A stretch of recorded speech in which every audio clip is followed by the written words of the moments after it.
Alex, I continue to enjoy this format of SmackDown where they give you a match that at the end that feels like a legit main event, but not a match that feels like it belongs on pay-per-view or PLE. And Michin and Nia Jax, I got more out of it than I think they probably anyone would have expected with the build that they gave it. They added some weapons to it because you need to make a Michin match feel important. And then you have the whole Tiffany Stratton drama with some, the tease into the cash in, which I thought was well done. And then a bit of um, as usual, a bit of a misunderstanding that can be interpreted either way, which I thought was pulled off a little bit better this week than some of the suspect ones in the past. What'd you think? I thought it was fine. Again, you make a good point. This wasn't something that would have been on the PLE now, but I feel like it probably would have been on a PLE, I don't know, 2 years ago. Right. And it would have been taking up space and just kind of there. So I'm glad that we're away from that side of things at this point. It's funny you bring up Michin and the weapons and stuff like that. I'm still hung up on the fact that they went out of their way to mention that she really enjoys Tommy Dreamer matches. Like, I don't know if I would tell people that. I mean, teach their own, but yes. I was a little upset when Michael Cole brought back the term a shopping cart full of toys. Yeah. I think that's, they're not toys. I don't know if that's to try to minimize that we're hitting each other with a bunch of apparatus and weapons, but it's just WWE fun, so they're toys. I applaud Wade Barrett for going. Those are scary looking toys if they're toys. Standing up for them, but the whole shopping cart full of toys is a little bit of a pet peeve for me. I do not like diminishing. If you're going to do a violent match, own it. I know it's, some people, hey, it's a euphemism. It's no big deal, but it is with a purpose. I mean, the purpose of calling it toys is to try to make it seem like we want to eat our cake and we want to have it too. We want to get everything we can out of a violent match, but we also want commentary want to diminish it as, we're just hitting each other with toys. And it's a little bit annoying. Well, and that's the problem too, is that they've gone so far with some of these, like when they do Christmas Chaos or 34th Street Fight and all that kind of stuff, that when they do one for real like this, it's almost like they forget it's not silly like one of those. It's a weird thing. It's very odd. That's a good point, because they really do try to on the holiday shows, bring you an LITE version of violence, and it's annoying, and it's, I don't think for most people, but they're pretty dedicated to thinking that that's a way to, have fun. And I mean, I'd like to see that end. And now that we're out of the Vince McMahon era, and have a weapons match feel like a weapons match. But you know what? This had some violence in it. The cane shots right at the beginning, the Simone drop into the table in the corner near the end. I think some of the briefcase shots look pretty. I mean, there's a good bit of like violence. It didn't feel like toys. No, and they did a good job with it for the most part. The only thing I'll say that I was more interested in was the tease of Stratton and Bayley down the road. Like, Michin was clearly kind of opponent of the moment, get through it, have Jax have a title defense real quick.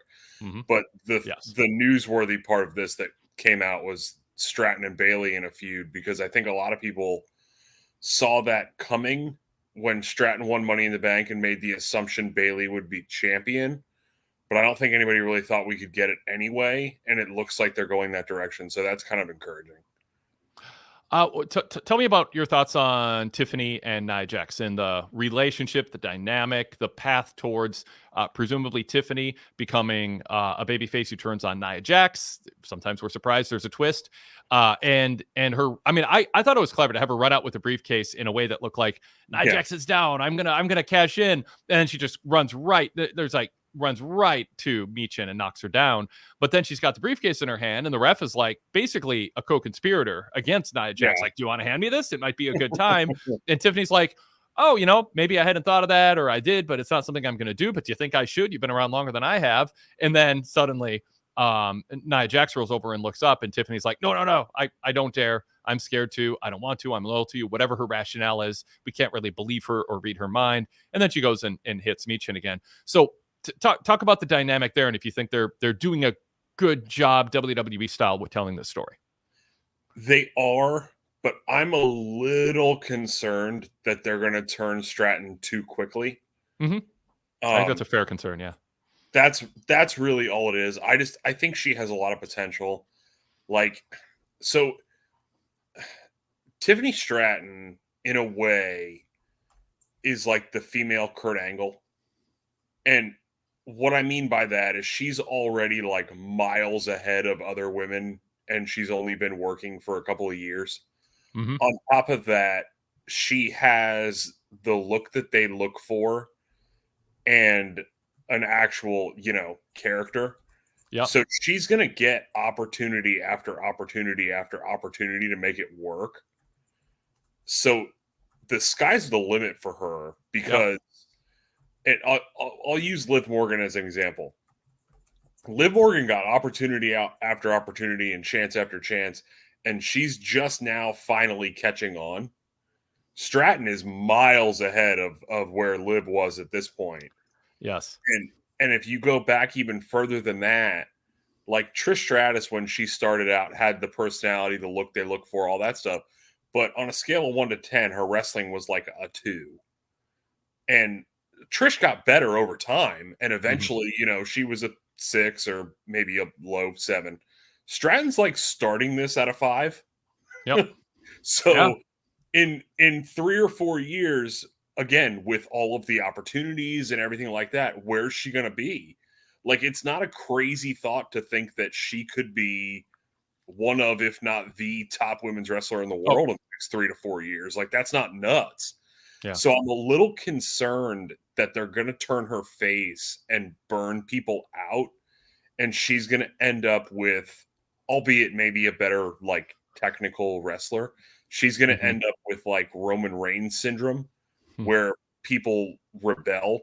I don't think the fan base is in that same spot, but I think she would just benefit from having a really strong heel run first. Like I would love for them to stick the title on her and just not take it off of her for a while. I hint. I was like, well, we think Tiffany's going babyface, turning on Nia Jax because Nia Jax is mean to her. Could they flip that? Could they turn at all? I mean, is it preposterous to suggest Nia Jax is a face coming out of this, and fans feel sympathy for her based on however they tell this story?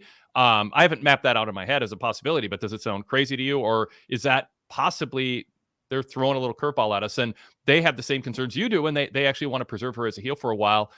Turning her on Nia is a tough call, is a tough way to do that. I mean, that's the problem, and I don't know if you remember this, and most people probably don't because it didn't last long and didn't really lead to anything anyway.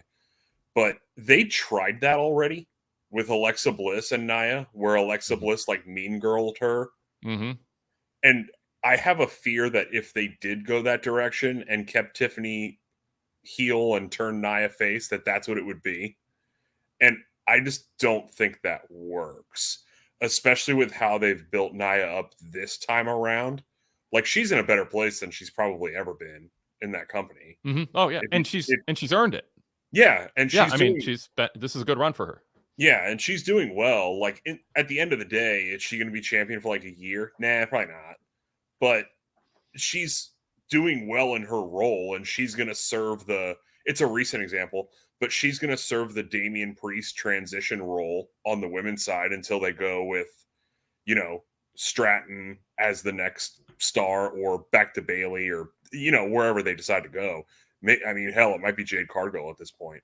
But I think they would be better off, and it's almost a shame they did this, but they would almost be better off with Stratton ends up with the title because she cashes in because Jax loses. And then Stratton cashes in right away, and then they're still kind of friends, but then maybe you do a heel thing with them, and then all of a sudden you have Stratton as champion down the road against Belair and Cargill and Bailey and blah, blah, blah, blah, blah. I just think they're better off doing that. So the idea would be Tiffany and Nia stay together because Bailey. I want to make sure I heard you right. Bailey beats Nia. Tiffany cashes in on Bailey right away, and that shakes up the dynamic between Tiffany and Nia, and they extend the story. Yep. And then Nia is the enforcer or jealous. Tiffany tries to be demure, but also maybe show signs of cockiness Nia doesn't like, and then that helps over time build sympathy for Nia, and fans want to see her squash Tiffany. Yeah, it doesn't have to be Bayley. Yeah. It doesn't have to be, but I think they would be better off doing something like that. Yeah. Because that worst case scenario, Jax gets jealous, and like I said, you do a heel thing out of it, and you don't have to turn anybody. Yeah. Yeah, that's fun. All right, let's pause and just formally introduce ourselves, and then I want to, if I can remember after setting the table here, I want to do the Tiffany, explore the Tiffany Roman comparison a little bit, and then we'll get to some video callers a little sooner than usual going into Labor Day weekend here in a pay-per-view about 15 hours from now. This is the Wade Keller Pro Wrestling Post Show for Friday, August 30th, 2024. I'm Wade Keller, host of the show, the editor, publisher, and founder of the Pro Wrestling Torch weekly newsletter and the website PWTorch.com, documenting professional wrestling with a journalistic approach with contemporaneous coverage since the late 1980s. Go VIP to read back issues dating back to the late 1980s. My editorials, live pay-per-view coverage. Every SummerSlam is covered. I've covered every SummerSlam since the beginning of SummerSlam. The Torch predates that. And our website has a ton of content. In fact, earlier today, we put up our 5, 10, 20, and 5, 10, and 20 years ago SmackDown report. So if you kind of want to get a time capsule of what's been going on and kind of surprise yourself with, oh, that was 10 years ago now, or that was already 5 years ago, and boy, SmackDown sucked 20 years ago, or whatever, read our reports and see what we're saying about it. That's free on PWTorch.com, our website, plus news, live TV coverage. We'll have my live PLE coverage tomorrow during Bash in Berlin and more. So the other voice you hear if you're on the podcast side of things, the other face you see if you're watching us live or on delay on YouTube on demand, is Alex McDonald. He covers SmackDown on PWTorch.com for now, alongside my reports. Alex, we got a lot of changes coming in this fall season coming out of Labor Day, both in pro wrestling and on the Torch side of things. One of them is you'll be moving to the SmackDown hits and misses column, putting up your analysis, the highs and the lows of SmackDown in editorial format rather than a full detailed TV rundown, starting in a couple weeks when SmackDown moves to USA. Welcome. Yeah, probably starting next week. Anyway, yeah, I'm excited to get into that and do the hits and misses and stuff like that. It's a little bit of a quicker synopsis and things like that. As I explained to you, and I'll tell everybody else, I don't have cable. So that going off of Fox is like there's nothing I can really do. Alone. So I'll be relying on Hulu, which is pretty cool for SmackDown because it's the whole show. Yep. I think I've told you that I watch Raw on Hulu, which is awesome because it cuts out like 45 minutes of fluff. Yep. And anybody who doesn't do that, I highly recommend it because if you listen to the post show with Wade, it's like once every 6 or 7 episodes, you guys talk about something that's not on the Hulu version. Interesting. Like it's like never. We almost just talk about, in other words, Hulu always, if you trust us to talk about the relevant stuff, Hulu is matching the most relevant stuff in terms of what they feature. Yeah, I see what you're saying. 1,000%. Yeah. So don't think that if you do that and you're like fast forwarding through a DVR and it's not a cop out at all. It's definitely like the highlights of the show. Yeah. Beyond that though, obviously I have the 90s Pastcast and super excited. Great show we did this week. A lot of fun stuff in there covering Hulk Hogan in WCW in 1994, coming up on Clash of the Champions, which is his rematch with Ric Flair from Bash at the Beach. Wow. Just a really fun time and a lot of fun stuff we've gotten into recently with, just the rosters in that era. It's just a really interesting time. Well, I'll let people know if they want to listen to the 90s Pastcast. It is not on our YouTube channel. So if you discovered us or watch us on YouTube, there's a lot of content you're missing out on by not subscribing to the PWTorch Daily Cast lineup. There's so many great shows on there. The PWTorch 90s Pastcast, one of them. Search PWTorch on your podcast app. Subscribe. There are 7 shows. One new show drops every day. Sometimes they go a little bit in a different order, depending on when we receive the shows and different people's schedules. But for the most part, they follow a pretty set schedule. And the 90s Pastcast is Patrick Moynihan and Alex McDonald reviewing a back issue of my Pro Wrestling Torch Weekly newsletter from 30 years ago that week. So if you're a VIP member, you can pre-read the newsletter and anticipate what they're going to talk about. If you are not a VIP member, it's a cool way to get a glimpse into the type of reporting we were doing 30 years ago, and maybe it will be an incentive to go VIP. If you are interested in a VIP membership, you can go to pwtorch.com/govip. A full VIP membership, the top tier selection, includes unlocking over 30 years, going on 35 years of Pro Wrestling Torch newsletter back issues. And actually, I think we have 35 years worth now. And also an ad-free version of our website and all our podcasts, more than 2 decades of podcast access on demand. We put up an podcast from 18 years ago, roughly on the anniversary date that they aired. So 3, 4, 5, 6, 7, 8, 9 times a week, depending on how busy we were 18 years ago. There's a podcast from 18 years ago, back in 2006, covering whatever was happening then. That's on our podcast feed, along with a lot of current events coverage, such as A Fix with Todd Martin. We did 4.5, 5 hours yesterday. Fix Mailbag and current events. Todd does in-depth book reviews. Everything with Rich and Wade, another signature show that I'm part of, the Wade Keller Hotlines, and more. Find out details, pwtorch.com/govip. If you are primarily interested in the podcast side of things, or you're very attached to Spotify, you can access our VIP podcast lineup with a little bit of a discount, and also have access to our back issues and the new newsletters and our back issues as we post them once a week from 20 years earlier with a Patreon subscription. You can support us on Patreon. Details are on the screen right now, or go to patreon.com/PWTorchVIP. The cool part about that is you get a 7-day free trial. So you can check out what that's all about. Plus, you get ad-free, plug-free versions of all of our free podcasts, including these post shows that are on YouTube, and also the Wade Keller podcast and Daily Cast, which are not on YouTube, but on our podcast feed. So for a free podcast, search Wade Keller, search PWTorch. You'll get all of those for free on whatever podcast app you use. But those VIP options give you ad-free versions of those plus bonus content. All right, Alex, you mentioned Tiffany Stratton, if she turned babyface too soon, could get the Roman Reigns treatment from fans. Pro wrestling, and this is not as, it's less so than it used to be, but it's mostly men in the crowd. And men were mostly booing Roman Reigns, inheriting the fun they had booing John Cena. Roman, well, I don't want to relitigate all the reasons Roman got booed, but he did. But it was a bunch of guys booing Roman, and frankly, kids and women cheering him. With Tiffany, I'm curious, as sort of a social experiment, would the predominantly male crowd boo somebody who looks like her, because they would override her. First of all, she's good. She's talented. Yeah, she's really in there. She's a really good athlete, really good looking in a very traditional hetero male sense. That's what WWE's largely drawing. That has a history of succeeding quite a bit in wrestling when you combine it with somebody as talented as her.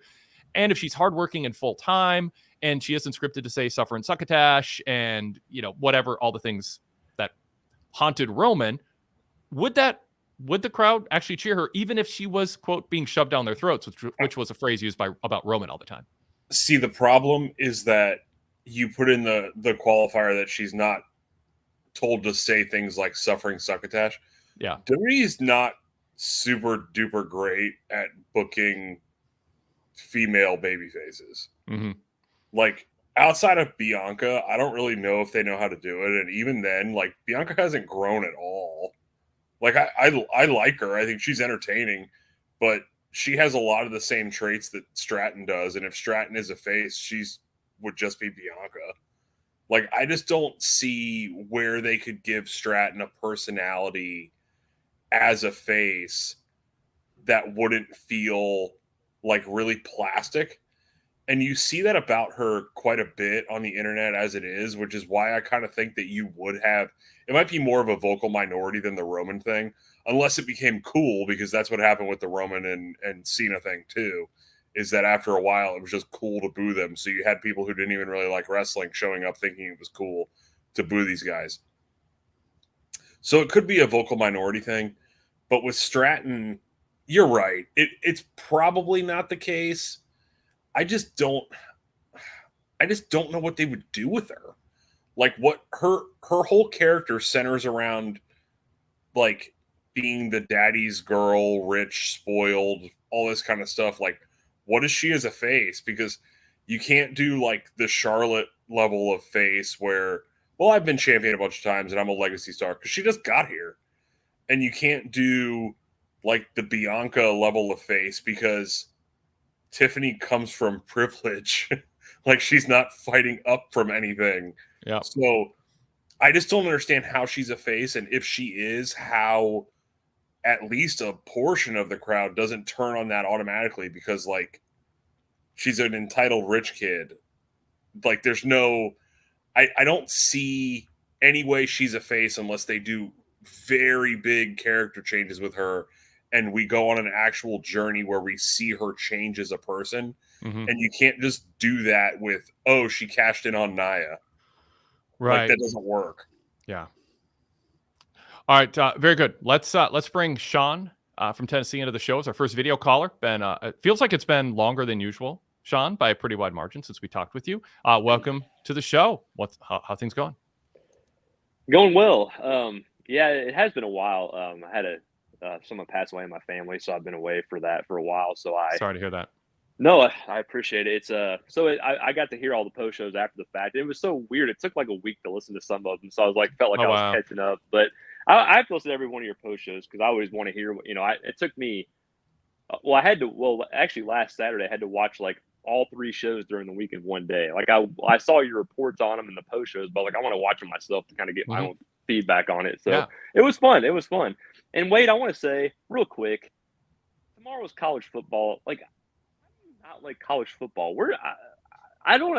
Help me with that. I don't understand that. That hurts me so deeply. Even though I still love it, but that you don't love college football. You're not a college football person. That's just so sad to me. I'm sorry, but I mean, my family grew up following the professional teams, and frankly, when the University of Minnesota is your football team, they don't give you a lot of incentive to get into football. But I mean, we have our 4 major pro sports. I've followed pro wrestling. I have a lot of other interests. I'm kind of frankly, I got to say, I'm kind of relieved. It's hard enough. True.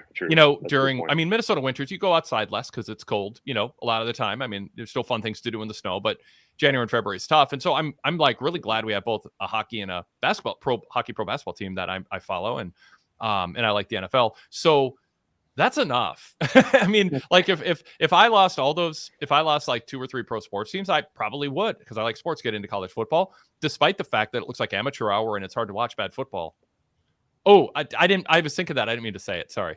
It's not all bad. It's bad for you because you watch the Golden Gophers. Yeah, no, I know. I every time I tune into college football, though, when I watch it, I'm like, this is an inferior product to the NFL in terms of the execution. But I'm not kidding. The grand total of college football I've watched in the last 20 years is 6 minutes.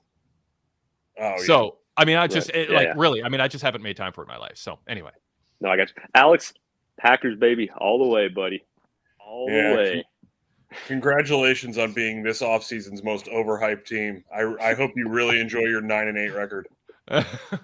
We'll see. We'll see about that. We got a young team, my friend. Very young, talented team. So how are your Buccaneers going to do, Alex? Actually, the same, because what's funny is Green Bay gets all the hype. Tampa went into Green Bay and dominated them last year. They both got eliminated from the playoffs the same way. Mm-hmm. And everybody thinks the Bucs are going to suck and Green Bay's going to the Super Bowl. I'm sorry to tell you this. The 2 teams are like the same. They're shockingly slightly above average. They're both 9-8 teams, without a doubt in my mind. I'll say, but Baker played good. I will say, I'll give Baker credit. He was good last year. So, Alex, I need to know how are my Vikings going to do? I'm not a Sam Darnold guy, but I got to be honest with you. I think JJ McCarthy sucks too. So I think you were in for a long year either way. Interesting. I don't like to hear that. I don't know enough to dispute it, but I would say best case scenario, you guys win 6 games, maybe 7. Probably more likely 5-11. The worst thing that could happen is you guys are like 0-8 and Justin Jefferson wants out of town. That's the worst thing that could happen. Yeah, that is. Yeah. We'll see. All right. Anyway, enough football. Right. Sorry, guys. I apologize. I just had to throw it out there. I apologize. It is on the eve of, and yeah. So we're talking about Tiffany, because I'm glad you were bringing that up. And Alex, that was a good point you brought up, because I don't like. I mean, Tiffany, at some point can be a really good face down the line. I really do. I think she has a charisma. I think she has a personality, but you have to turn it into a way that makes it relatable to people that want to cheer you. And I don't know. she's not there yet. So I am worried if they do rush this, and I like the tease again tonight. The way they did it tonight was very fun.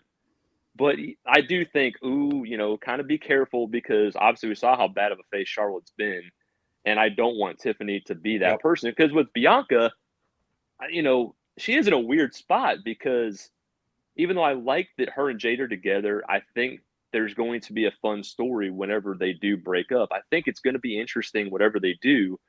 But yeah, I don't want Tiffany to be in a holding pattern, and then fans kind of like, I like her now, but now I don't. So I'm worried about that. But tonight as a whole, with that, and her and Nia was good. Nia, like I said, is doing a great job. And Michin, in her role, is very good. I like Mia Yim. I've always been a fan. I know she's not going to get a huge push, and she shouldn't, but she's been good in this role to lose to Nia, have some good matches. And so what do you guys think of the role Mia's had in this whole thing? Even though she's not a big-time player, but I think she's been good for what she's done so far on SmackDown. Alex? Levesque likes her a lot better than the last regime did. That's for sure. She's fine. She's a good utility person. Like, if she's the new utility in the women's division, I prefer her to Naomi. Oh gosh, absolutely, not even close. Yeah, like if that's my choice, and even like I like Natalya, but that was kind of played out, having Natalya show up and do, oh look, I'm really important for 2 weeks, and now I don't matter anymore. Yeah. Like that got old. She had more 3-week story arcs than any wrestler in WWE the last 10 years. Absolutely. Yeah. Absolutely. Yep. So I'm glad they're not reusing the same old people. I'm kind of in favor of that. And if Michin is going to be that on SmackDown, then I'm all for it. The problem is that they don't have enough of them, because like the rest of this division is populated with Blair Davenport and the aforementioned Naomi. And I still can't figure out why they re-signed Naomi. I don't get it. They got two women from TNA in that Royal Rumble, and they signed the wrong one. I think, going to Naomi really quick, I think she's a good person. I know why they want her. She's a likable person. I get it. But in the ring, she's not good. That stuff in the tag team match last week was bad. It just was not good. And the match with Davenport 2 weeks ago, it's to the point where, like, do you blame it on Davenport for being new and green, or do you blame it on Naomi for not being able to carry somebody like that after being in the business for 10 years? Yeah. Like, and it's to the point where if Naomi's role is to carry these people through those matches and she can't do that, then what the hell is she doing here? Like, there's no other point for her to be on the roster. But no, I think Michin's fine. She fills a role, and I don't know who else on this roster is going to fill that role, because I don't know where you're going with Nia now. The Stratton thing isn't coming anytime soon, and it looks like Stratton's going to be feuding with Bayley anyway. You've got Bianca wrapped up, which is kind of a shame, because Bianca and the new Nia would be interesting. That'd be fun.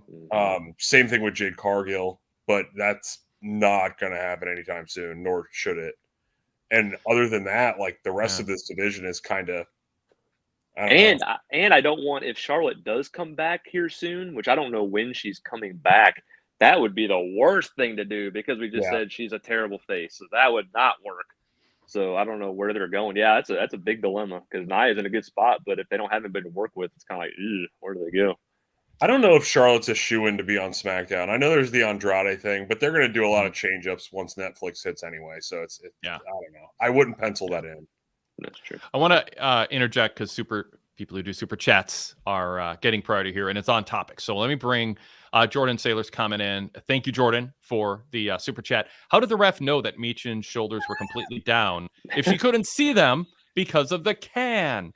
I mean, I guess you could make the case that if you're crushed inside of a can and it's got a curve to the can, and then the can is smushed, there's no space. The can is curling up on your shoulders. They're clearly down. You're smashed in metal. You can't lift your shoulder. I mean, there's a science here that the referee might be injecting into the decision to count. Alex, do you want to add to this at all? So I think it's a conspiracy. This is a travesty. We need to have a rematch next week on SmackDown with no trash cans allowed. They can use everything else but the trash can. That's the resolution. By the way, the finishing sequence going through the table and then the trash can and Michin looked like, I mean, I hope not, but for a second I thought Michin's arm was extended, like she was legit concussed, like kind of stiff. And of course, Nia's just dragging her to the other side of the ring after being smashed with a table that just sandwiched her. And then the trash can over her and not knowing what's going to hit and when, and if the trash can's going to dent at a sharp angle into your like body parts. I mean, that was pretty, I mean, it's a cliche and it's been abused, but that was pretty hardcore. that last minute of the match. That was legit hardcore. I mean, and it felt like a pretty like decisive finish. Of course, there's stuff that happened afterwards, but man. Anyway, Sean, thank you, Jordan, again for the super chat. I seriously really appreciate it. Yeah, for sure. And okay, so I want to go back to the beginning of the show with the LA Knight. So I like what LA's doing. I think it was the right move to put the title on him. So when Kaiser came out, obviously I understand why he came out. I get it. It makes a lot of sense. Mm-hmm. Here's my argument against it as far as the match. I'm a fan. I know we've talked about this, but I want to bring it up because it's a big deal. I'm a fan of Kaiser. I think he has so much upside. I love Kaiser a lot. I think he has main event potential. I think he's that good, that talented in the ring and on the mic. And I'm a little worried. I know I've done this before, but I think it's true in this case, especially with him. I don't think you need to be losing that much on TV. I know it was Orton, and that was a really good match, and he got a lot of shine, and it wasn't, all that, and that's fine. The match was good tonight. I enjoyed it. It was fine for what it was. The finish felt very abrupt, out of nowhere, very clean. Again, it's not the end of the world, but I'm a little nervous. I don't want him to lose too many more times because it will over time define him down. What do you guys think about Kaiser? Alex, I know what you haven't really talked about him a whole lot, so I want to hear what you thought about him, where you think he's going, and are you a little worried about kind of the track he's on right now? I'll be honest. I was really hoping that Kaiser would win. And nothing to do with it's not a negative LA Knight comment at all. Yeah. I think Kaiser would benefit greatly from a change of scenery and a show that does not have Gunther on it. Because no matter what, as long as him and Gunther are within the vicinity of each other, he's Gunther's lackey. And there's no way around that. And there's just no fixing it because that's what they've done the whole time. So unless they find a completely different track for him, and honestly, being completely honest, they got me for a second because I was like, I get this is a hometown thing, but this would actually be a super clever way to make that switch and get him away from Gunther and make it make complete sense. Yeah. Yeah. Mm-hmm. Open challenge. And nobody would question it. So I was like, you know what, that would work. I don't know. As of right now, unfortunately, he's another guy that falls into the category of we don't need a starting shortstop right now, like Triple H said. There's a lot of talent on this roster, and they're focused on a lot of different people, and he's just not one of them. So Alex, he's going to lose. And do you know how old Ludwig Kaiser is? Off the top of my head, well, he's dating Tiffany Stratton, so I would guess he's under 30. He's 34. He's 34. Okay, so he's my age. So I say that because it isn't like I was cross, it's in my mind. Well, it's like with Austin Theory, he can get better at things. They can try different things with him. You don't want to job him out too much because that is hard to come back from. And Adam Kidd in the chat room compared him to Kyle Fletcher in AEW. Good match, always loses. And they were talking about him being a tag team specialist, and this is his first singles title match ever. In a way, it's kind of setting him up to lose to protect him a little. Like it's not his specialty to be in singles matches, but he's 34. You kind of, if you're going to do something with him, and I'm a big fan of his, you kind of don't want to do something that's going to delay him being taken seriously by 2 years. I do think you can rebuild people to be taken more seriously if you tell the right story and there's obvious signs of growth. But 34 isn't so old you're running out of time in pro wrestling. I mean, but he can still have 4 solid years as a main eventer if they wait 2 years. But you don't want to wait too long. There's some people in their 20s. There's not this huge rush. Although they didn't wait with Seth Rollins, and they got a lot out of him before he got, physically beat up, where now you don't know what he has. Adam Cole, same thing. Get a lot out of him overall before they get beat up. Kaiser seems style-wise and body-wise like he takes incredible care of himself and probably will be fine longer in an AJ Styles type of way. So, yeah, Alex, jump in, and then Sean, just when he's done, jump in. So, I didn't know that. So, I get where you're coming from, but, I mean, the rebuttal to that is Cody's like 39. Yep. So. But they'd like him to be 33. Oh, for sure, yeah. Yeah, at this stage of his popularity, yeah. I mean, Cody thinks he's 33 too, but I'm sure we'll talk about him later. Yeah, well, actually, he might think he's 23. Anyway, so as far as Kaiser goes, though, the problem is what spot do you put him in then? Like, he's jobbing to LA Knight, who is fine, but like this is as high as LA Knight's ever going to get. Mm-hmm. Yeah, this is it. That's why I think it hurts. I don't think it's the best choice. To me, if you're going to do it, you have to do what I said and make the change and move him over and then just go with it. But the problem with that is, like, SmackDown's not brimming with babyfaces to wrestle this guy. Mm-hmm. Like, what's the next step if Kaiser beats LA Knight? Is he going to wrestle Kevin Owens? Because nobody else works on this show. Like, they've clearly started transitioning SmackDown into the B show if you watch how they booked it over the last month or so. And, like, it's fine, but, like, what's the other option? Is he going to have a best of 4 series with Andrade like Carmelo Hayes is? Like, even if you want to move Kaiser to something, I don't know what it is right now because all the spots are kind of taken. And I don't know, you're running out of time, but at the same time, like, who would you sacrifice aside from LA Knight? Who would you sacrifice to Kaiser on either show to move him up the card? Mm-hmm. Yeah, I don't. One thing that's amazing when I do the roster, like type up the roster and kind of create tiers and look at the babyface and heel side of singles, top tier, second tier, third tier, and tag teams. It's amazing how WWE camouflages how limited their options are for every top babyface, every mid-card babyface when you have a roster split. They don't need a roster full of people that don't make TV time. I mean, they're very efficient with it. They figured out how to do it.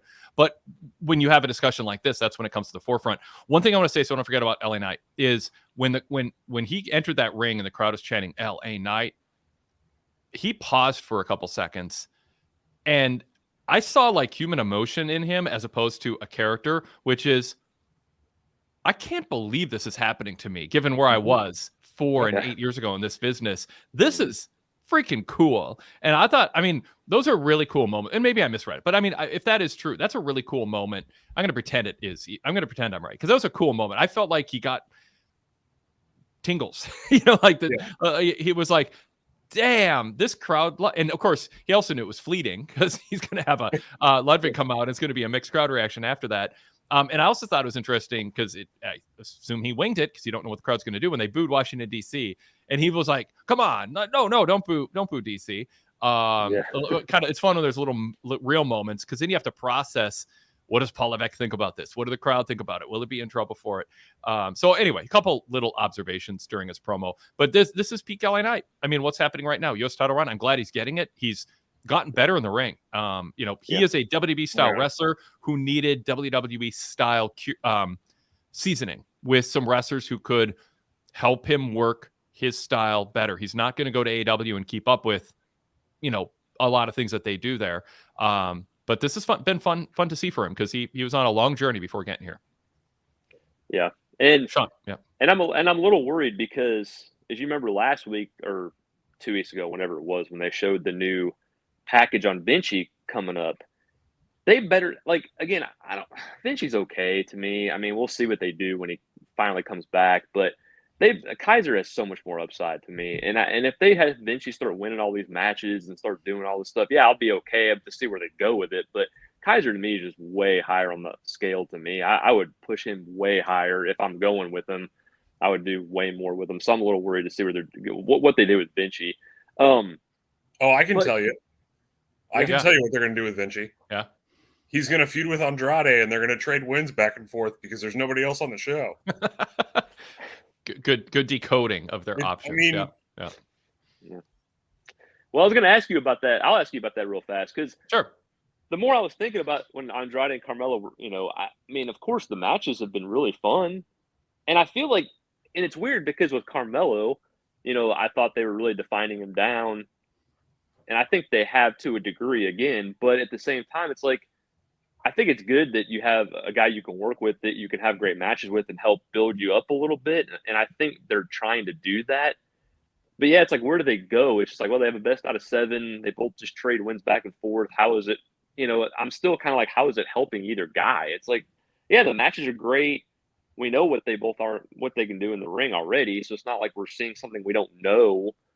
And then it's like, where do you go? So I'm kind of, even though I want to see a best of 7, because I think they're good in an appropriate time when you have 2 even level guys to have really good matches. But I'm with you, Alex. I don't know where this goes. I don't know how it helps either one. So I'm kind of worried. I'm just asking what you guys think about that part too. Alex, go ahead. So they keep bringing up like the Benoit Booker T best of 7 and best of 5 and all that stuff. I don't think WWE understands the context of that when they did it. So Benoit was a really respected wrestler, but he was like a mid-card guy, right? Mm-hmm. Booker T was a tag team guy that was just then breaking into singles competition. So when they traded wins back and forth, it proved that Booker could hang on a singles level with a major mid-card act. So at the end of that, Booker was actually elevated because he's not tag team guy whose partner got hurt anymore. Like, he's not Road Warrior Hawk playing by himself because Animal's hurt. Yeah. Booker was a legitimate singles guy now because he hung with this guy and they traded a title back and forth. There's none of that here because Andrade just came back. A lot of the audience that's watching now, obviously there's holdovers. I mean, the 3 of us are sitting here, but there's a huge new portion of this audience as the product has got more popular. They don't know who the hell Andrade is or that he was NXT champion. And I got news for you. Those people don't watch AEW either. So this isn't doing anything. They were both middling guys doing nothing 5 weeks ago. And now they're middling guys doing nothing with each other and filling TV time, having great matches. Like, that's awesome. Like, it's a great time filler. It's entertaining. Yep. But in the long run, it doesn't accomplish anything. Like, they're going to be in the exact same spot at the end of this that they were when it started. And, and beyond that, if you look at the roster, where does Hayes go? Kevin Owens? And then what? Owens is going to beat him because that's what Owens does. Again? He loses to everybody that matters, and he beats all the mid-card people. And then the options for Andrade are like Grayson Waller and Austin Theory, who have been defined down to be complete jokes, who never beat anybody.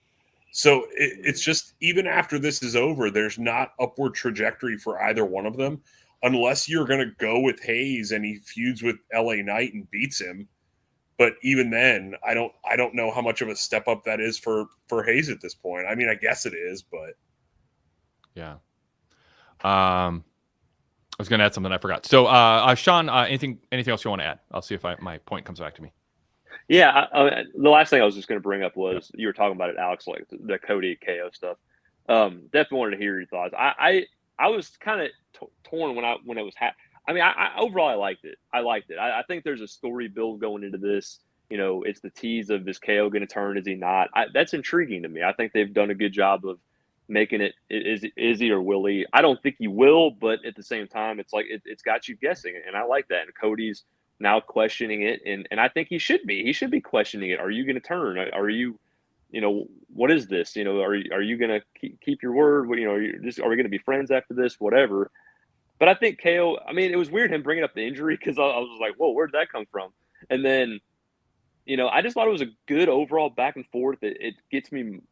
I'm more interested in the match. Not that I wasn't already interested, but I just wanted to hear what you guys thought of the segment as a whole, and did it get you more excited about the match? Even though Cody's obviously winning, but just matters what happens afterwards.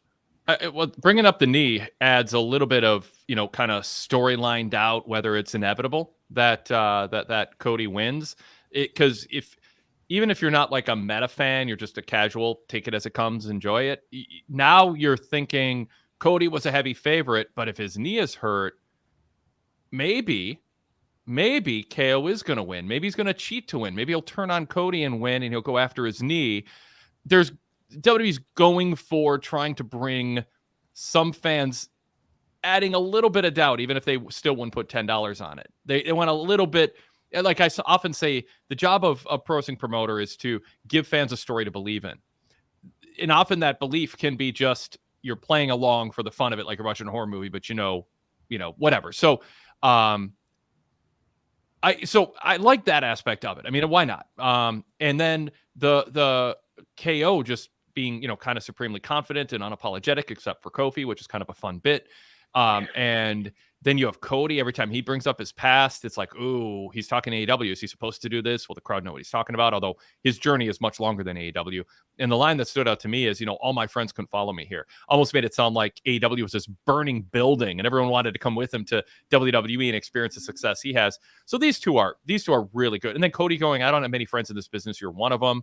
Cody's close with the Bucks. The Bucks are close with KO. There's connections there. So in some meta sense, there's a little bit of like, oh, that was a fun segment for a portion of the audience that thinks of it that way. So you got the knee injury for people who want to suspend their disbelief a little bit and think, maybe, just maybe. You got some meta stuff. It's a B-level world title match. It's unlikely to headline the show. Even Nick Aldis half apologized for claiming it would. I'm a SmackDown guy, so I'll say this is the biggest match. Either it is, or, if it is, you don't have to say I'm a SmackDown guy, so I'm going to. So I thought there was a lot in that segment that was fun. And it did make me, I guess, more interested in the match. I mean, what I'm interested in is Kevin Owens a really good wrestler and Cody's a really good wrestler. I want to see magic happen. I want to see them go out there and surprise us with a match where you're just like, these two wanted to have a great match with each other. And when you have two wrestlers who can and want to, sometimes magic happens. And I think this could be one of Cody's better WWE matches and one of the better ones we've seen from KO in a while. So just in a match quality standpoint, two people have been around as long as they have. I'm excited about that, but it didn't take this segment to make me feel that way. But this segment made me, there's a lot of moving parts. And for me, part of enjoying a wrestling match is a commentary. Now the commentators have more to sink their teeth into than just, is Kevin Owens trustworthy? They have this, what's this knee thing that he was talking about? Can KO be trusted? So yeah, I overall, thumbs up to the segment. I didn't think they did too much. I think they did just enough, and they fit a lot in. Alex, what do you think? The knee thing was a last-ditch effort to sow seeds of doubt, even into the most kayfabe heavy 7-year-old who figured out there's no way Cody's going to lose. Yeah. I mean, yeah. No, it's, yeah. I mean, I hate everything about this whole thing. It does not make any sense. It is like giving your buddy a title shot because he helped you is that's not dumb. Yeah, that's dumb. We never thought that was good. Dumb. Yeah, I agree. That's hard to get past. And there is nothing like this. This feud is literally built on Cody's a great guy, and Kevin Owens might not be a great guy, but he seems genuine and like he's telling the truth. But hey, remember, Cody Rhodes is a great guy. That's what this feud is. Yeah, and like it really feels like. They're probably going to have a great match tomorrow, and that's awesome. I hope they have a great time as buddies going out there and having a great match for fans in Berlin. But cool. Like after that, we're going to go to SmackDown, and this is going to be a one and done, and then Kevin Owens is going to confirm how great of a guy Cody Rhodes is. Alex, not that we can't surmise it from what you're saying, but how do you feel about Cody's babyface character right now on a personal level? I think he's terrible. So elaborate. Like, and is that about you, or do you think he's actually terrible? Like for all the fans paying money to see him and cheering him, and I don't mean that facetiously. I think he's incredibly patronizing, and I think he is incredibly self-important, and I think the way that he talks about things makes it feel like like I said, like he's the greatest guy in the world and everybody should just revere how great of a guy he is. And everything he does is heel-like, and they treat it like it's not. Like, was it last week or 2 weeks ago where he stood in the ring. It's when all this started. He stood in the ring and talked about how he beat Solo at his own game. No, he didn't. Roman Reigns showed up and beat up Solo, and then Cody pinned him. Like, that's the exact same way Roman Reigns won all his matches that everybody's complaining about, and that he's cheating all the time. Well, in a way, he beat him at the Bloodline game then. But no, he didn't. Because Cody had 2 friends. There were 3 Bloodline guys. Cody won because Fatu got hurt, and then Roman Reigns showed up out of nowhere. Yeah. Cody didn't do that. Yeah. And the other part of it, too, is why, like, Roman still has beef with Cody, we assume, and he just left him alone because he has bigger fish to fry. And if we go all the way back to WrestleMania, Roman lost the title in the first place because he chose to hit Seth Rollins instead of going after Cody. So Cody won the title in the first place because Roman has bigger fish to fry. And now he's still champion because Roman has more important things to do. So there's that. Yeah. And then Cody doesn't bring up at all that Reigns was involved in it, which is heel 101. Yeah. And then they do this whole diatribe backstage about Kevin Owens getting the match and, Roman Reigns doesn't deserve it. He cheated all the time. Nobody brings up the fact that Cody just won the title the exact same way last night. Mm-hmm. And then we get here and all this kind of stuff. And if a heel gave his friend a title shot, the announcers would be all over him. This is the worst thing ever. You can't, this bastardizes the title. You can't do this. But Cody does it, and he cares about his friend Kevin so much. It's just like ridiculously narcissistic, and it's so clear. Everything else on the show is booked a different way than what Cody's stuff is. And it all revolves around, at the end of the day, look at what a great guy this guy is. Look how nice he is. But in reality, and you have people bring it up too, like everything Grayson Waller said last week was 100% true. Yeah. Like he takes all the credit and his friends get their ass kicked all the time. And he's a great friend. Like, what? It's just very silly. Do you think Cody's going to be a really good heel, or are there things about him being a bad babyface in your eyes that actually won't translate to him being an effective heel? He's already a really good heel. He just doesn't get booed. Yeah. Well, will he get booed when he's positioned as a heel if that happens in the next couple of years? For sure he will. Yeah, for sure he will. But I mean, at the end of the day, and I'm harping on him because it's clear he has, what's the word I'm looking for? He has like some input, but at the end of the day, a lot of it's the booking, and it still feels to me, and I don't mean to harp on this because I complained about it so much at the time, but it feels like to me they changed plans at WrestleMania, and congratulations, everybody got what they wanted. Cody's champion, cool. But they had zero plans after that. They had no idea what to do. And we are now seeing that play out in real time because name one title defense he's had, with the exception of the one against Solo, that if you erase it, it changes anything about the story. This one included. They don't matter. He's wrestling on every show for zero reason, just so he can pat himself on the back and say, I'm always there for the fans. I wrestle on every show. Like, they're in Berlin, for God's sake. Why can't this show just be about Gunther and Randy Orton? Why is Kevin Owens and Cody Rhodes shoehorned into this? It's not necessary at all. And I feel the same way about, the second one with AJ Styles. Did we really need that? Nobody ever even brings up that he beat Logan Paul. It's like that never happened. Like the whole title was a joke. Well, that was weird on AJ's side. The way AJ just kind of his character got kind of thrown all over the place too. Like it was like, So now, Adam, I will say in the chat, yes, I am a big Cody fan, but a lot of people are like me. I'm not the only big Cody fan out there.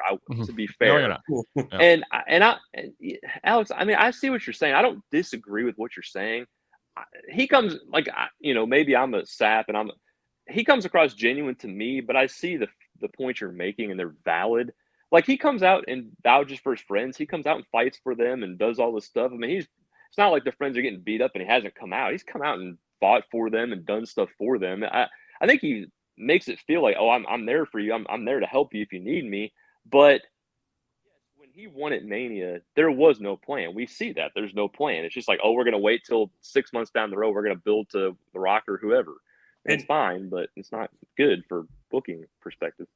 But he's also not building up his opponents. Like a big part of the reason that this bloodline has been perceived as B team is because you have guys like Cody Rhodes and Kevin Owens coming out every week and telling you that they are. Mm-hmm. They treat the new bloodline the exact same way they treat Austin Theory and Grayson Waller. That's a huge problem. You can't have them walking out and calling them the B team. You can't have them say that. Whether it's true or not, that cannot be a thing. They need to act like these guys matter, and they don't. And so guess what? They don't matter. Shocking. Like, so what do you think about if because I've said many times on this show that I think the perfect scenario is have Randy turn on him, which I know everybody argues nobody's going to boo Randy at this point. I don't agree. I think the fans love Cody. They're on a journey, even though the journey hasn't been great since WrestleMania, but they could go on a journey. They have the backstory there. People will boo Randy. Like, he's a sinister heel. When he gets the way he is when he's a heel, the fans will boo it. And if you tell a good story, they'll get behind him. The fans want to get behind Cody. They just want to invest in something. And right now they haven't been able to invest.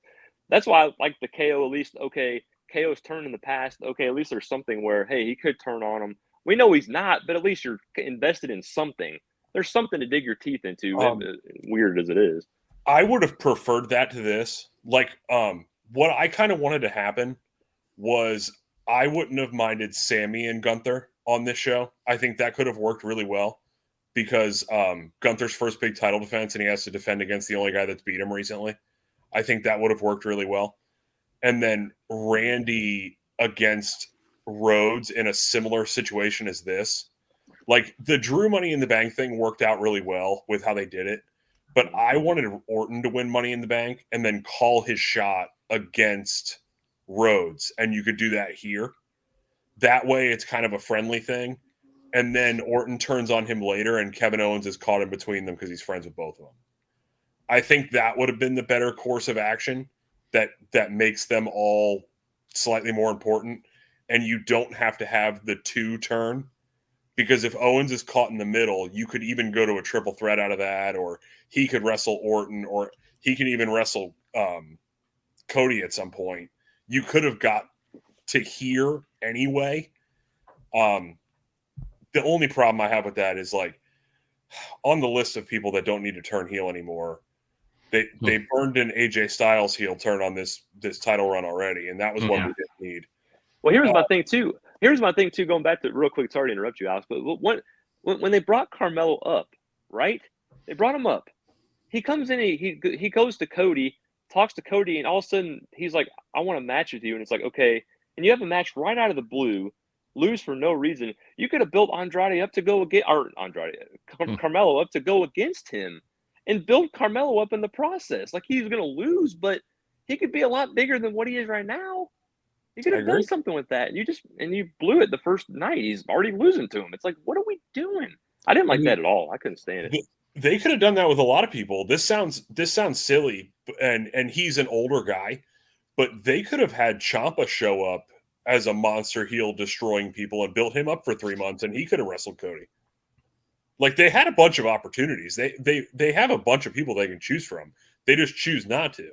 And the Carmelo Hayes thing goes right back to, oh, well, Cody's a great guy. He's going to give the young guy a shot and bury him and not build him up in the process.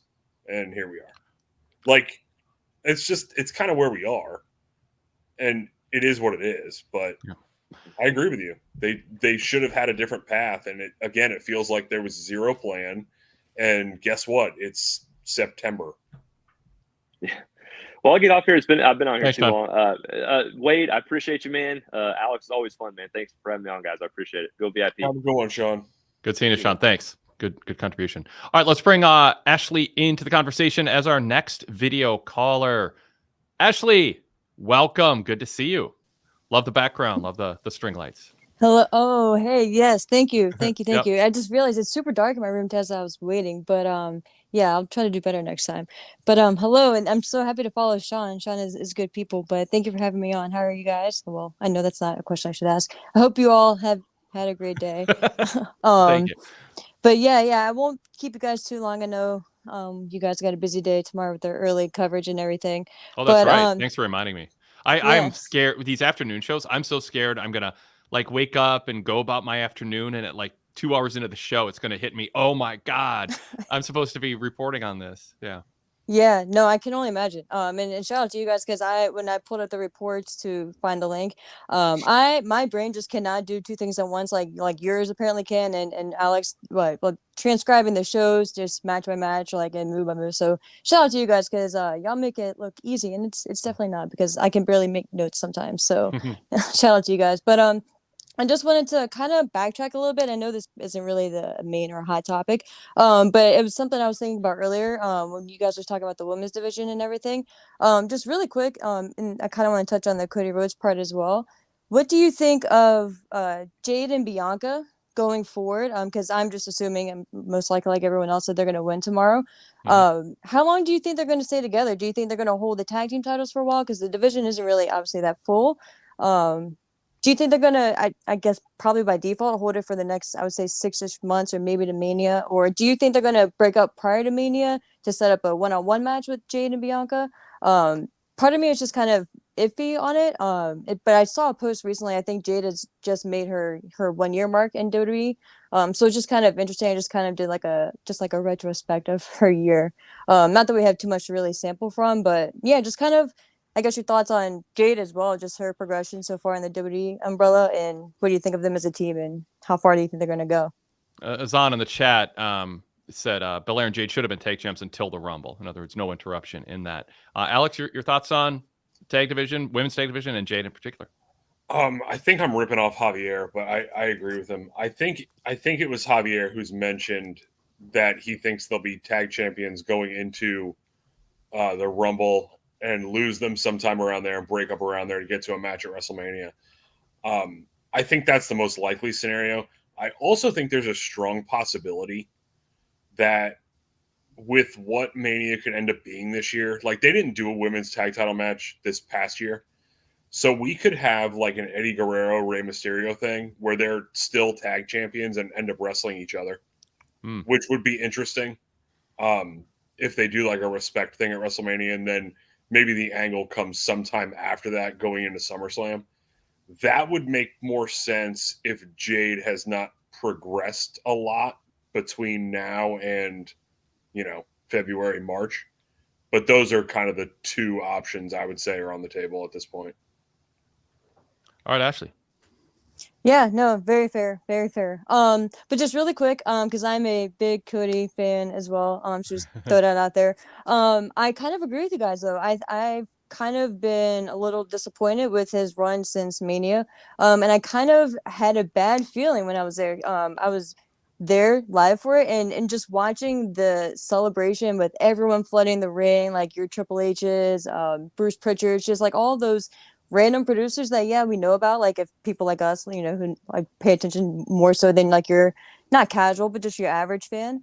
It was just it just really stood out to me. I was like, oh, I guess I get it, but it was just so extra to me. I was like, okay, like is he gonna be like really the poster boy and like kind of like the corporate guy? That's been answered in my opinion, yes. I think maybe long term it could possibly set up something with him and CM Punk. Just kind of Punk needs someone to argue against, and he's always been a fight the system type guy. So I just possibly was thinking about that maybe long term. But I feel like we've just been in a holding pattern with Cody. I think that right now the focus is going to be on Rock, him and Brock at Mania. So my fear is that we're just in a holding pattern with Cody until possibly Royal Rumble or January. I think the Rumble is pushed back to February this year. Which means they would be on Netflix prior. So I think that we're going to get The Rock back for Netflix, and then possibly set up the road to Mania with him and Cody, because we still never found out what he handed Cody. So that's going to be the whole thing. But Yeah, that's my fear is that we're just gonna hold it, and I think that's gonna do more harm than good for Cody. So I'm kind of concerned with that. Like you, I think mentioned Alex, I was kind of expecting them to go with Orton a little bit sooner, but again, I'm right there with you. I don't think that they need to turn Orton. I'm really enjoying this version of Orton as well. This more mature, like I don't want to say company guy again because it has like a negative connotation to it, but just this guy who's just appreciating, like kind of like a John Cena-esque, but not corny and not cheesy. He's still the Viper, he still has his Randy Orton edge to it, but he's appreciating it and he's kind of like letting us in where Roman I think still struggles with that in some ways. So I think Randy is kind of adapting that, and I like it. So I wouldn't necessarily vote to turn Orton, but I think with the feud that you would want with Cody, you would kind of have to get everything out of it that you can. But I think I don't know. I'm kind of concerned now that it would kind of be rushing it a bit. But I don't know. What do you guys think about that? Because we have Bad Blood right around the corner in October too. So I guess that could kind of be a good starting point with their history and everything, like a good play on words. Yeah, go ahead, Alex. The Orton thing is interesting because it's one of those funny things that they've held off on it, and you almost wonder if they've held off on it for a long time. I'm not saying this is a thing, but if it's one of those, like, just in case we can't get Rock, we always have like Cody Orton in our back pocket that we could go to at WrestleMania, and that feels really big. So let's not blow it just in case, like just in case something happens. I don't think that's true, but I assumed it would happen by now. I didn't think they would go to Solo so soon, but here we are with that too. And the big problem, and you brought up a couple things. The first one being CM Punk. That to me has been the biggest issue with the Cody reign, is that he ended up on SmackDown, and all of the interesting opponents for him are on the other show. Like Drew McIntyre.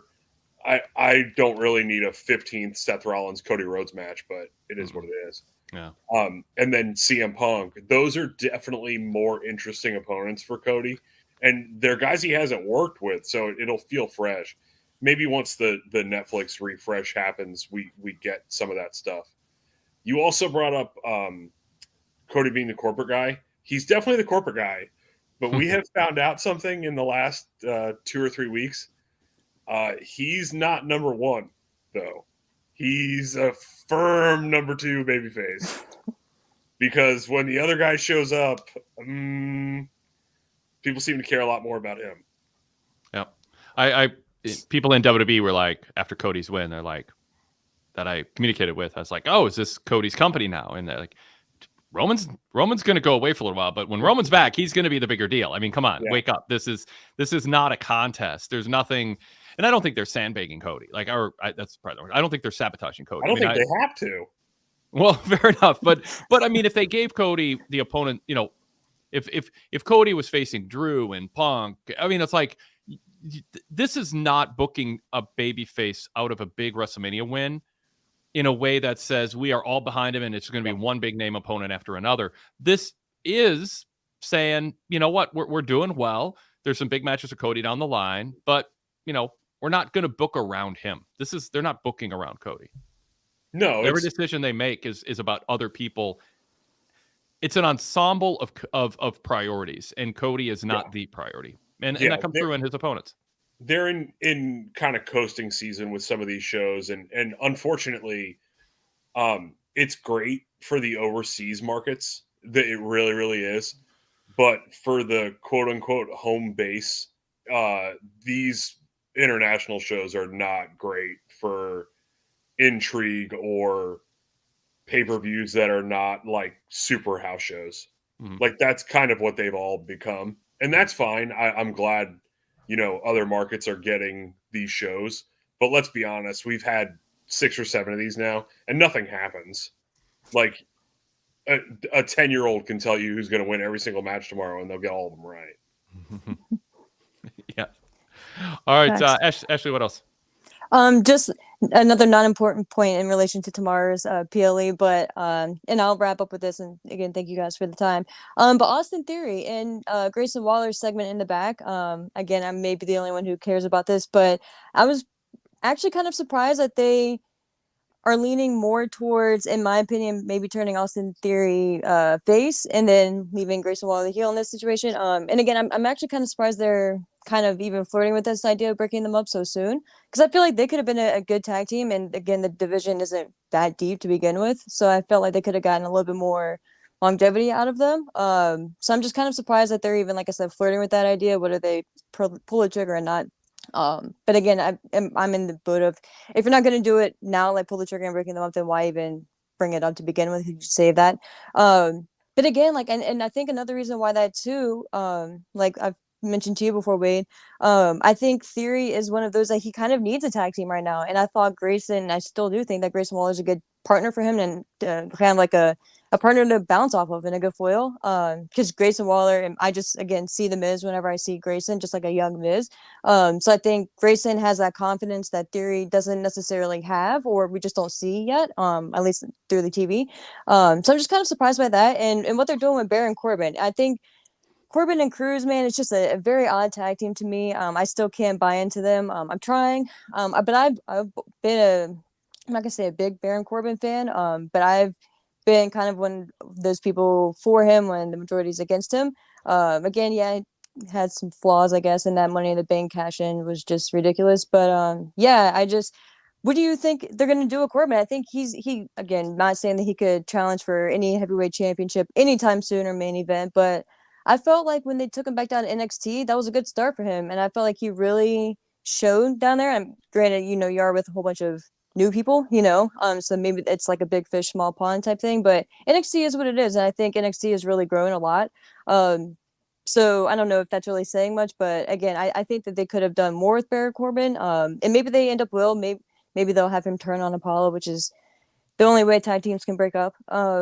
But yeah, I don't know what you guys think about that. And that was kind of, like I said, not really important for tomorrow, but it was just kind of something else that stood out to me, since everything is pretty set in stone for tomorrow. But again, thank you guys for the time. I appreciate it. Thanks, Ashley. Yeah, so a lot there, Alex. What do you think? I've always been a big fan of Baron Corbin for the simple fact of whether you like him or not, no matter what character the guy ever has, he puts 1,000% into it. And there's something to be said for that. I always really enjoyed him. I thought we would get more out of the whole broke Corbin with the spaghetti on his shirt turning into happy Corbin. Like, I was hoping that would go somewhere bigger. It didn't. But no, I'm totally in agreement with you. He's a guy who you mentioned that he did well in NXT with new faces. But if you really think about it, the last time he was prevalent on the main roster was like 2 or 3 or 4 years ago at this point. The roster's had a lot of turnover since then. And like Corbin as a heel, he hasn't worked with like a babyface Austin Theory, or as a face, maybe they did in NXT, but not on regular TV. He hasn't worked with Carmelo Hayes. He hasn't worked with LA Knight. Like, there's a whole bunch of guys on this roster that Corbin, for a guy who's been around a long time, has never done anything with. And we know that Corbin can be at least interesting. On top of that, he has like video game moveset, so he's cool and comes across as legitimate. They buried him one too many times, but he's a guy they could have brought up from NXT and rebuilt it a little bit. And unfortunately, they didn't bother to do that. And now he's with Apollo Crews, who's like the king of mid-card. I have nothing going on. You're muted, Wade. I'll be short. I think that Corbin, given everything that they've invested in him, and including the journey in NXT, to have him just teaming with Apollo Crews in a nondescript, like generic version of Corbin is surprising. I mean, I don't get it. I don't know what the rationale is, other than I was gonna say other than, and my mind went blank. Like, I don't get the rationale for this. I think there's better things they could be doing with him that mean more than this. So actually, anything else? I'm trying to think. Early on, you're bringing up Austin and Waller and breaking them up, and I'm not sure. It seems like the ebb and flow of Austin Theory and his dynamic with Waller is Austin Theory standing up for himself, but when he doesn't break, it's meant to convey to us he wants to be a loyal friend, but he's skeptical of Waller apologizing. Oh, that's how we are in Australia, and you know, I don't know. I mean, to me, I think they should stay together longer. But if they have something in mind, I mean, we got to let it see play out. I don't think the way Theory is hanging out with Waller longer is damaging him at this point, because he's not seeming oblivious to it, but rather just sort of loyal. But there is a little bit of the psychology of the way the psychoanalysis of him is he's a bit of a follower, not a leader. Mm-hmm. And I don't know how that, if he's cast with that image, the angle when he breaks up and what he does afterwards is really important. Because if you're a follower to Grayson Waller, who's this sort of bombastic goof, who's not a main eventer, you by definition are going to be seen as less than him when you turn babyface. So my concern is, does he come across sort of as he did with Gargano and stuff? It's like in NXT, is he just Lackey's overstating it, but a guy who is looking for someone to hang out with who is the alpha, the type A, the leader. And it's going to be hard to rise above that. And then that is going to limit him. And that's how he's coming across. So I hope they're cognizant of that if they aspire to have him be more than that, if they think he can be. Yeah, with Theory, the biggest thing is if they choose to do the breakup, which clearly they're going to at some point, but if he's going to be a babyface, he needs to beat Waller pretty decisively. Mm-hmm. And then they need to have something for him to do immediately after that. Yep, exactly. Yep, I agree. Yeah, it's got to be decisive and almost has to be like a wake-up call. And then he's got to have it in him. You know, it's got to be something that Austin Theory as a performer has in him to convey credibly that he can be an alpha. There's a lot there to work with.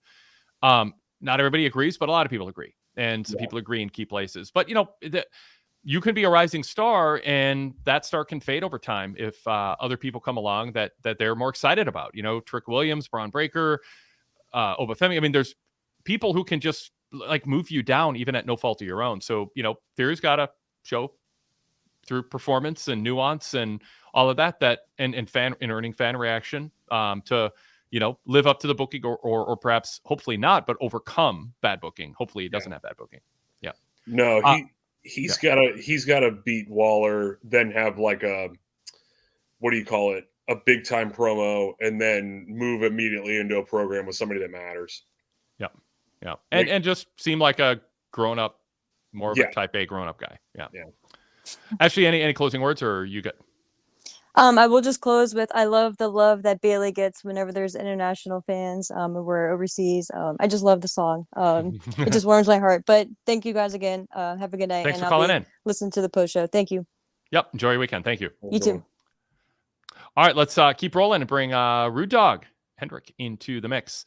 Rude Dog, welcome. What's on your mind tonight about SmackDown? What do we leave for you?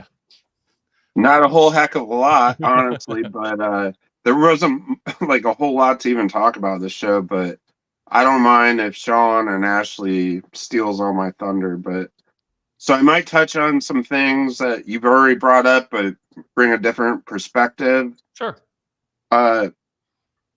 So they brought up Kevin Owens hasn't had a singles championship in over 7 years, which I was kind of shocked about. I was like, really? Wow. And, you know, I think he's been underutilized for a bit.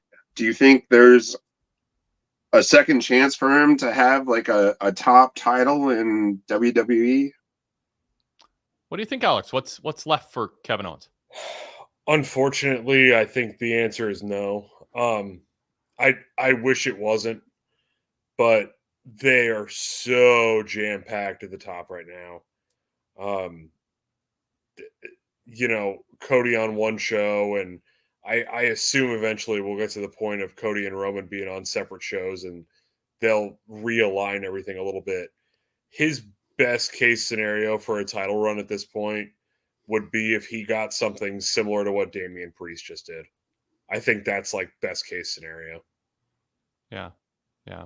I mean, he's a guy, he's a good utility guy that you can put into any main event and not have it just not have some merit. And we're seeing that now with Cody, even with flaws in the storyline of who is Cody to decide who gets his title shot. And what does it say when a guy who's saying, I don't have a winning record, I don't deserve it, the GM deems the most worthy of everybody? I mean, the foundation of this isn't great, but Kevin Owens is great. His matches are always deliver, to some degree. There's a low floor, or there's a high floor with a Kevin Owens program. So, he's going to be valued and he's making great money, but can he be a centerpiece, guy who holds a title and headlines PLEs? I think he's been defined down and it's kind of past that point. Yeah, unfortunately, they had an opportunity to do that years ago. Kevin Owens first coming in and the stuff with Cena, like Owens was completely different than everything else they had. Yes. I was Didn't fit the Vince mold. And I was really hoping that he would be somebody who kind of ushered them into a different direction. They didn't roll with it, and now we're just kind of past the point of no return. It's nothing, like, it's not his fault. It just kind of is what it is. Yeah, I mean, he's been there a long time. And I mean, that was almost 10 years ago. Yeah, that's crazy. Rude Dog, back to you. Well, yeah, I mean, I've been a KO fan forever. Like, I'm a big Kevin Steen fan. Even the shirt I'm wearing now is the very rare NXT version, which he was only in NXT for like 30 days or so. So I just always wish the best for him. So I hopefully he gets another shot at, like, I don't know, some title. But anywho, all right, next subject. I mean, you touched on this a little bit, but Ludwig Kaiser got a really great reaction. I mean, he's from Germany, so that's the reason why. But it was interesting to see him get cheered and him playing it up. But you think there's any chance for him to have a babyface run, like not just in Germany, but in general? What do you think, Alex? Maybe when Tiffany goes babyface and it's revealed that they've been together the whole time, because that has to make him a babyface, right? I don't know. I don't know. It might make people jealous and hate him more. Yeah. I think, I don't know. There's something about him that I think is hard to imagine being a babyface in the WWE environment without a very specific set of circumstances that I can't conjure up in my mind right now. He just seems like a perfect lifetime heel to me. Yeah. Except when he's in Germany. I mean, he's so, yeah. I mean, there's just a whole list of reasons. He just seems so acts superior to everybody, and the way he walks, the way he talks. I just don't know how that gets pivoted to cheer me. I mean, he's good, but he's a good wrestler, but that I think he has enough other things going where just don't overthink it. Make him a heel fans want to see get beat up. Yeah. All right, we're done. All right. Well, I'm going to be kind of quick. I mean, this is just going to be my last thing. It's more towards Alex, because I do listen to the 90s past cast, and glad to hear it. Yeah, I always enjoy it. It's a lot of fun. I know I listened to The Fix as well, and Wade had his comments on Sid, Justice, Vicious, Psycho Sid, whatever you want to call him. But I know Sid has always been a big topic on the 90s past cast. So can I hear your thoughts, Alex, on Sid after his passing? And that's all I got. Great topic. Yeah. It's kind of a tough one. We touch on it a little bit on this show. I don't even know if we're out yet. I'll be honest, I haven't checked. But we got a really nice email from Dustin, and we talked about it a little bit on the show. But Sid is like Patrick and I's like shared guilty pleasure. Like, if you asked both of us, who's a wrestler who would like make your top 10 or top 15 that nobody would expect, I think both of our answer to that question is Sid. The first pay-per-view I ever saw as a kid was Survivor Series 96, and Sid wins the world title on that show. And I was a little kid. Like, I think that was my 6th birthday present, right? I thought he was the face. Like, I didn't get it that Shawn was the face and this big giant guy is the heel, right? And Sid just had this aura just this absolute aura. And it's one of those things where maybe he wasn't the greatest wrestler in the world, but that guy had it more than a lot of people. And Sid was a very special talent that, if it weren't for certain circumstances, both self-inflicted and Hulk Hogan related, he would have been a really, really big deal. Thinking about what could have happened in 1992 WWF, you see the reception that Sid gets at the Rumble.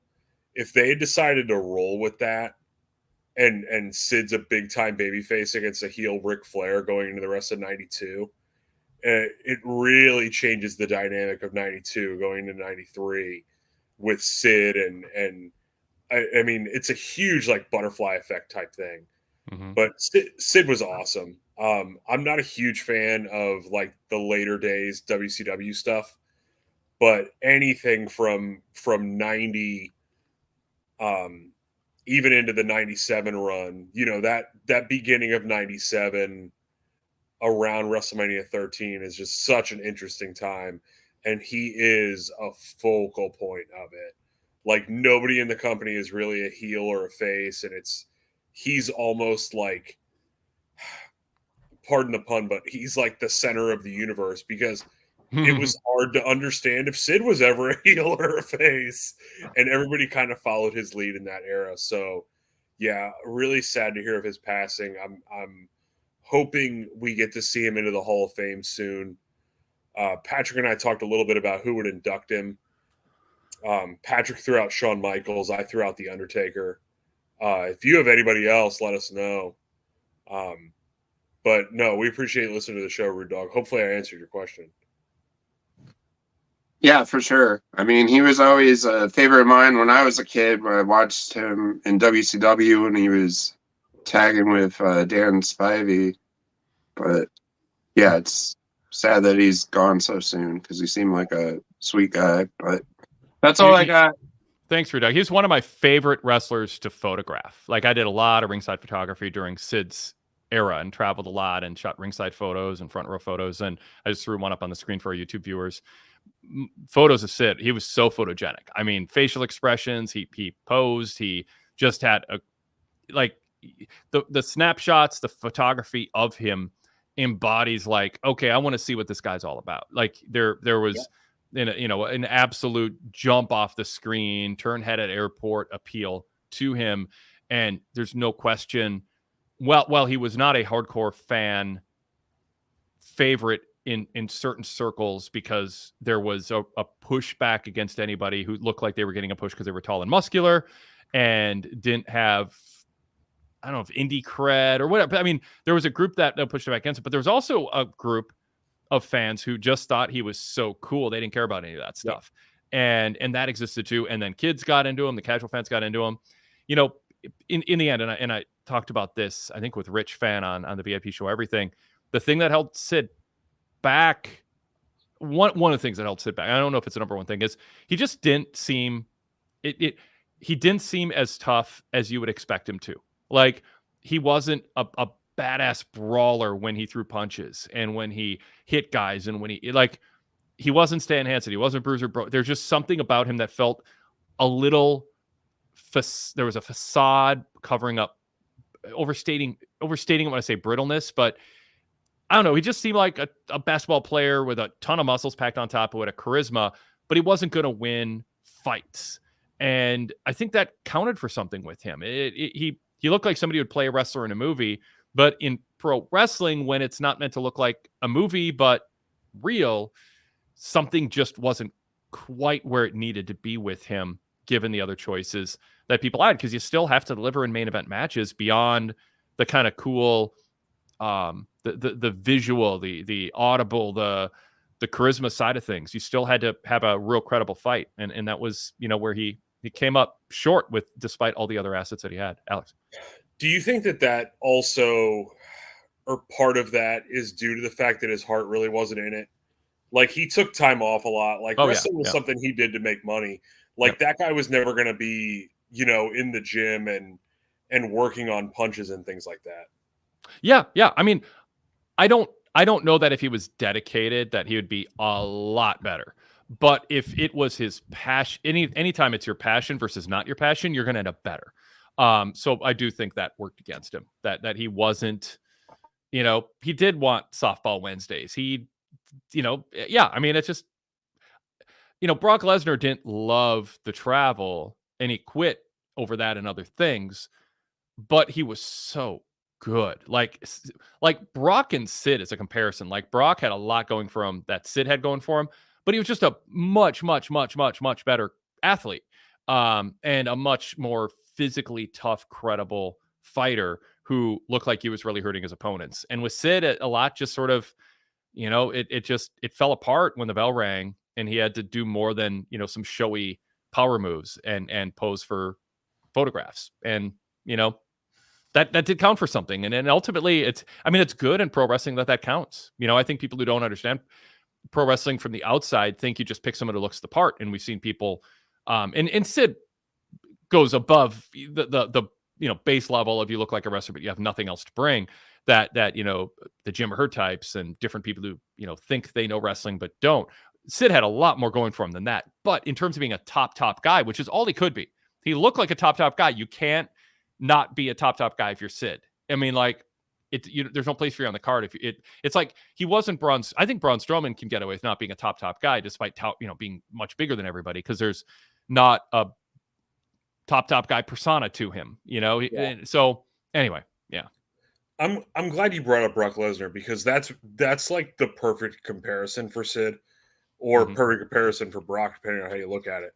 But yeah, Brock is Sid with natural talent. Yep. Because I honestly don't know if it hadn't come as naturally to Brock as it did, if he would have worked at it either. And we might be saying some of the same things about him. Yep. I agree. All right, Rude Dog, thanks. Appreciate it. I do too. All right. Have a Take great care, night. man. Enjoy your weekend. Thanks. Yep, you bet. Thanks. Sean, who was on with us earlier, goes, poor Patrick having to cover Rampage. Go VIP. It's only 1 hour. So, that's a good thing. It's only 1 hour, and there is some good wrestling on that show. But yeah, I mean, it's not storyline wise. Have you ever watched Impact start to finish, Alex? Impact or Rampage? I'm sorry, Rampage. Did I say Rampage? No. And also, I'm convinced. Actually, you know what? I did go to an AEW show and they taped Rampage, and I stayed for the whole thing. Does that count? Okay. No, but I mean, you're in a building, you paid money. It's not what I meant. I meant, have you sat at home and said, you know what, I'm going to dedicate an hour of my free time to watching Rampage? No, I go to bed right after SmackDown 90% of the time. Yeah. And on top of that, I'm super convinced that Patrick is the only person that watches Rampage. Well, Nielsen rating service says there's a few others, but not a ton. So anyway, Sean, thanks for that comment. Alex, anything else from the show you want to bring up? We got a pay-per-view coming around the corner. We can end anytime here. No, unless you want to touch on anything from the pay-per-view that we didn't talk about. Well, Ethan Sorensen in the chat room does. He goes, Alex, what do you think about Randy Orton and Gunther for the World Heavyweight Championship at Bash in Berlin? Really intrigued by it. I'm glad that they went back to this after the King of the Ring thing. WWE has a tendency to leave that stuff out there and then not use it for anything later, which is weird. It's almost like they set up breadcrumbs, like just in case we need them.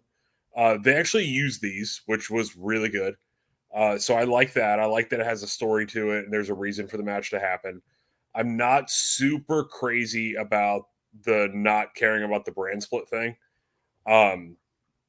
But that kind of is what it is. I think my hopes of the brand split mattering are dead and have been for a very long time. But I'm actually really excited for it. I mentioned earlier, I think that was strong enough to stand on its own as the main event of this show. I think it should be the main event of this show. I think they easily could have gone with that and filled out the rest of the card. I would have been totally cool with it if we had a Braun Breaker IC title defense instead of the Cody match to put another, singles title on the show. I really like this. I think Gunther wins, and I don't think there's any second guessing that at all. Mm-hmm. I do think Orton is the perfect first opponent, though, in a lot of ways. Last year, when Cody lost to Roman, they needed something really big for Cody to do coming out of that, and they chose Brock Lesnar, which was a good idea. Mm-hmm. Gunther, they needed something really big after he won the title, and they chose Randy Orton, and that is a really good idea. Like, I'm all for that. So, we don't want to do too deep of a preview of the pay-per-view with about 12 hours before the bell rings for the matches. Just in terms of the audience having a chance to catch up with us on this. That said, I feel like your analysis of the build is evergreen, even after the pay-per-view. People want to hear what you had to say about it, Alex, and the build up to it and all that. So I will throw to you on CM Punk and Drew. Oh, love it. Love it, love it, love it. I like feuds that feel like two guys actually hate each other. Mm-hmm. And I think they actually do. They've done a great job with that. McIntyre, this is tough because there's been a lot of really good acts this year, but I would say McIntyre is the most consistent performer of 2024 so far. Mm-hmm. As far as just being on it every week. He's had good matches with a variety of different opponents. He's mattered the whole year, both in booking and with how he's handled himself in situations. That's something to be commended. Punk is Punk. I mean, his character's a little flat at the moment, and like Cody, he's also kind of a heel. But I enjoy Drew so much that it doesn't bother me that much. I was a Punk fan, but you've brought this up a few times. The aura of Punk is kind of broken when he's not fighting against the machine. Mm-hmm. Kind of like the band. If there's no machine to rage against, there isn't a band. Yeah. And that's kind of where Punk is right now, because now he's like company guy. So it's a little odd to get used to. He's building up what he's going to rebel against. Like there's like what he's going through now. It's laying if he stays healthy and doesn't melt down or anything, and doesn't just get surpassed by others who WWE wants to push more. I mean, that can happen. I mean, it's a competitive business. He could age out of being a priority if crowd responses and he's damaged. But there's material happening right now, and I don't know what it is. I don't know if he knows what it is that will be part of promos if he gets to a later stage as a babyface or a heel. And I just think he needs to work through a couple matches to, a handful of matches.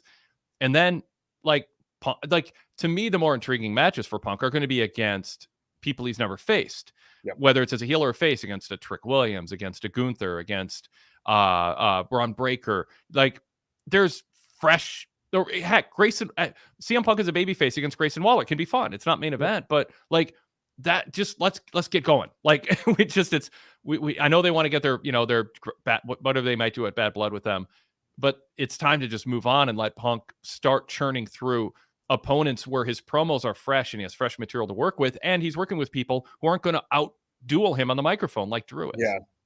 Yeah, I like the idea of Punk as a heel more.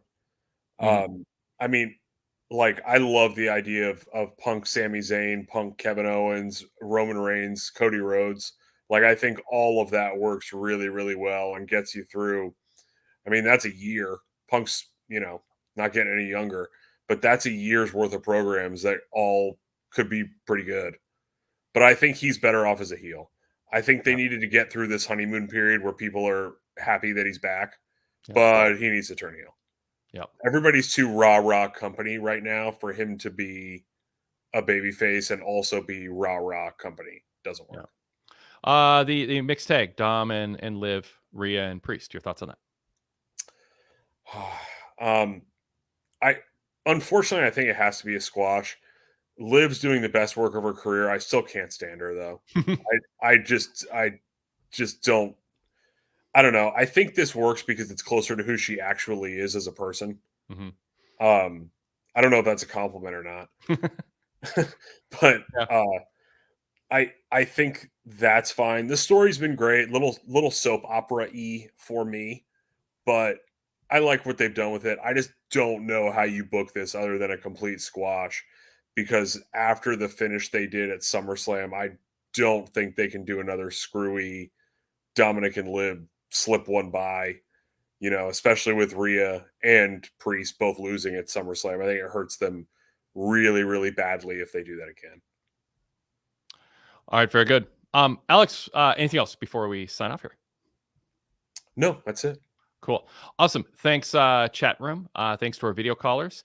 Everybody, join us at PWTorch.com tomorrow for the for my coverage at PWTorch.com. And just check out PWTorch.com or go VIP and check out the VIP version of things. We obviously encourage you to support us through a VIP membership. And if you do, we give you a lot in return. And you can find out the whole list of details on that by going to the URL pwtorch.com/govip. That also includes a 7-day free trial on Patreon if you want to try us out. And we'll have our post pay-per-view roundtable just for VIP members tomorrow. Todd Martin and Rich Van joining me right after Bash in Berlin. So we'll have that up on our VIP podcast feed, which is compatible with Apple Podcast app and many other iOS and Android apps. And then through Patreon, also compatible with Spotify, if that is your go-to place for podcasts. Alex, thank you so much. Great having you on, and we'll talk to you soon. Thank you, Wade. Have a good one. You bet. Thanks, everybody. And we'll talk to all of you VIP members after the pay-per-view tomorrow.